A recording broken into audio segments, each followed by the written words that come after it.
The guy is a powerhouse. So you talk about the ability to anchor when these NFL offenses are trying to run duo at him. Like, he's going to take on, 700 pounds of a double team at some point. Not everybody can hold that anchor down. I think CJ's going to be able to. So what does he do best? He stuffs the run, man. He plays low. He plays violent. He can hold the point. I think he's underrated as a pass rusher.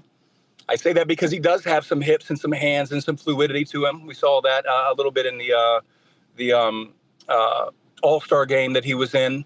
But he can also push the pocket, 310 plus, and he's running a 4.95 40. You don't find that, you don't find that everywhere. He's pretty unique in terms of size and then speed ratio. The Niners' fourth-round defensive tackle, C.J. West, comes from Indiana, where he played for one of the best defensive coaches in the country, Bryant Haines, twice a semifinalist for the Broyles Award, which is the award that goes to the top college football assistant in the nation. They had a top 10 defense all 4 years at James Madison before he came to Indiana with Curt Cignetti. They had the number 1 rushing defense in the country, the number 10 passing defense in the country. This guy knows how to get it done, and CJ West was a big part of that. He's recruiting in Kansas. He pulls the car over for this conversation about his former defensive tackle, now 49er CJ West.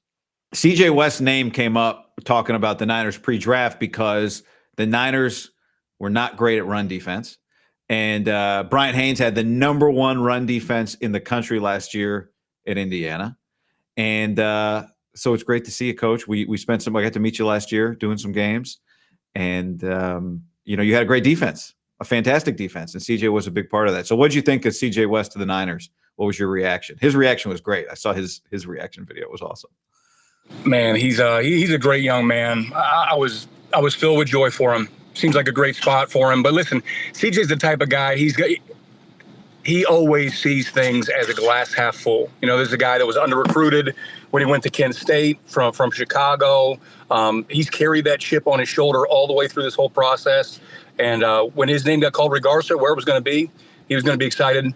I think this fit for the 49ers, especially with a team that struggled against stopping the run last year. I mean, this is a perfect fit for him. All right, here, I'm going to play you something. This is CJ. CJ gets drafted, and they have every player meet the media. So just take a listen to one question he was asked in his answer. As a nose tackle, 3 technique, what's your best spot? I'm multiple. I can do it everywhere. But my bread and butter is at the 1 technique. That's where I'll just abuse centers, punch them in the face, be as violent as possible, just creating havoc down there in the middle. Oh, that's awesome. That's awesome. I love it, man. I love it. And he's not lying. That is a violent guy right there, man. I put out a tweet or something. I said something like, man, hey, he's going to bring bully ball back to the Bay. Because a couple years back, that was the Niners, right? They were on a good run there. They were a physical brand of ball. It looks like they're kind of reinvesting in that thought process, and none better than him. He abuses sinners. That's what he does. I have film. I have visual evidence that can prove that. I'm sure you guys have seen some. What does he do best? What's the scouting report to you? Yeah, well, he abuses sinners, as you heard directly from him. So what does that mean? He's great at stopping the run. He's got great initial get off. He's a little bit of a shorter guy. Even he doesn't have a ton of length in his arms, but the guy is a powerhouse. So you talk about the ability to anchor when these NFL offenses are trying to run duo at him. Like, he's going to take on 700 pounds of a double team at some point. Not everybody can hold that anchor down. I think CJ's going to be able to. So what does he do best? He stuffs the run, man. He plays low. He plays violent. He can hold the point. I think he's underrated as a pass rusher.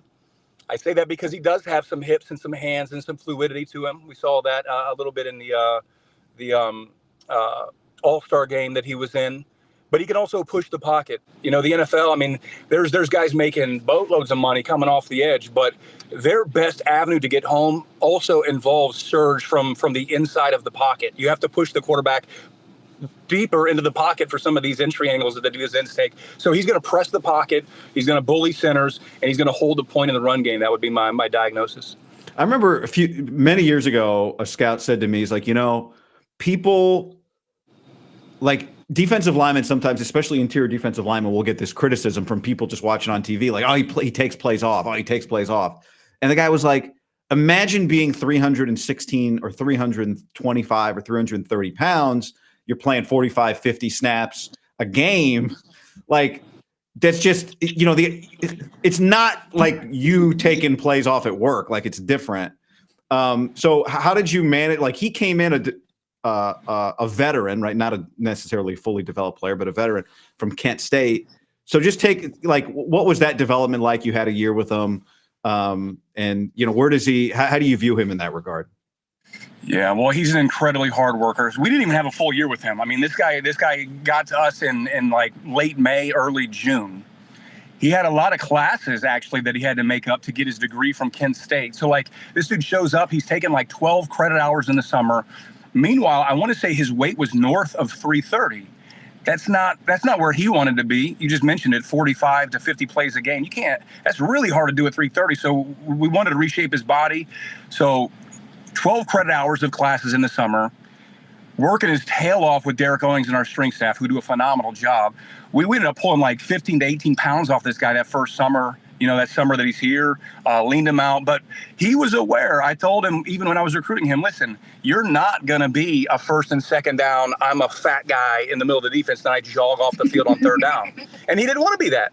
He didn't want to be that. He like, cut me loose on third down, coach. I said, I will, but you got to be in shape for that now. And so Coach Kuntz, our defensive tackles coach, pushed him really hard that way too. But I can't speak enough to his work ethic because he did that along with the strength staff. He put himself in a position where he can play 45 plays to 50 plays a game in the Big Ten at a high level. Because like you said, this man is not taking plays off. He seems like, everyone, like quote unquote student in the game, guys always get asked like, who'd you like watching and they, invariably you hear the same names. I don't have the clip for you, but they asked him and he's like, Aaron Donald, everyone watches Aaron Donald. He's like, I like Akeem Hicks and Malik Collins. Like he mentioned these guys that made you think like he really does study NFL tape. Was that something that he came in with? Is that something you showed him? What, explain that a little bit. Well, I think he's a football junkie through and through, even before we got him. Like there's a chance he was already watching Akeem Hicks before. That said, I think Coach Kuntz does a masterful job with creating some cut-ups and some edits. And, hey, CJ, who can you model your game after? Like, what's maybe something that you can take away from somebody else? So I'm sure some of those guys are watching NFL guys that they can learn from. But, yeah, he's a football junkie, and you hit the nail on the head. This is a very smart guy. He understands the nuances of the position. I'm talking about pre-snap indicators, backfield sets, all of those small things play a role in what's going to happen when the ball is snapped. And I think that goes underappreciated by some fans, right? They're thinking, well, the best of his linemen are just the biggest, twitchiest, most violent guy. Yes, all that matters, but what nuances can speed your game up, right? Like if they're running inside zone, if they're running duo, and you're going to get double teamed, like is that split? Does it feel a little different? Is the weight in the hand of the offensive line a little bit more forward? Right. What if they're running power and your guard is going to pull? Like, how does that feel? What's the spacing like? Is he a little bit deeper relative to the center? These are all small things. CJ doesn't miss a beat on that stuff. It gives him an extra edge. That's cool. Now, Chris Kasarik is the Niners D-line coach, and he's done a lot of D-line development. He's a fun guy to watch at practice. A lot of yelling. Did you do a lot of yelling? I mean, are you a big yeller? I've watched you. I've sit in meetings with you. Does CJ get yelled a lot? Indiana defensive practice. Is there a lot of yelling? There's a lot of yelling, but the voice that you're going to hear the most at an Indiana football practice is our defensive tackles coach, Pat Kuntz. So I think CJ West is going to feel right at home with his new D-line coach in San Francisco. That's what he's used to. Coach Kuntz is the yeller. He projects a little bit better than I do. And then, usually when I'm yelling, I'm trying to be a little bit more a little bit meaner with what I'm saying, maybe a little bit of dryness to my coaching points, whereas Coach Kuntz is he's gonna call it exactly how he sees it. Well, Coach, I appreciate you making time. You pulled over while you're out recruiting right now. Portal's closed, so this is just old school recruiting that you're out there doing these days. So I appreciate you making time. It's the good stuff. It's old school recruiting, just the way we like it, baby. No, it's a pleasure being on with you, man. Thank you for having me. I'm so happy for CJ West, and I think San Francisco got a great one.